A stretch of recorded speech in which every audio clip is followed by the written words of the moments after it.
இயேசுவில் அன்புக்குரியவர்களே, இன்றைய நற்செய்தி வாசகத்தில் நான் உங்களோடு இருக்கிறேன், நீங்கள் அஞ்சாதீர்கள், துணிவோடு இருங்கள் என்கிறார் இயேசு. இன்றைய வாசகமானது கடவுள் நம்மோடு இருந்து நம்மை பாதுகாக்கின்றார் என்பதை தியானிக்க நமக்கு அழைப்பு விடுக்கின்றது. நாம் துன்புறும் வேளையில் ஓடோடி வந்து நம்மை காக்கும் இறைவனாக இருக்கின்றார் நம் இறைவன். கடவுள் நம்மோடு இருக்கும்போது நாம் அவரை அடையாளம் கண்டுகொள்கிறோமா என்பதுதான் இன்றைய கேள்வியாக இருக்கின்றது.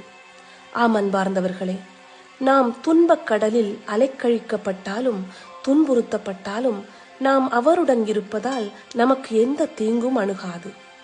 இயற்கையிலும் உள்ளத்திலும் ஆன்மாவிலும் நம் இறைவன் அதிகாரம் கொண்டுள்ளார். அவர் நம்மோடு இருப்பது போன்று இன்றைய தினத்தில் நாமும் அவரோடு இருக்க முயற்சி செய்வோம்.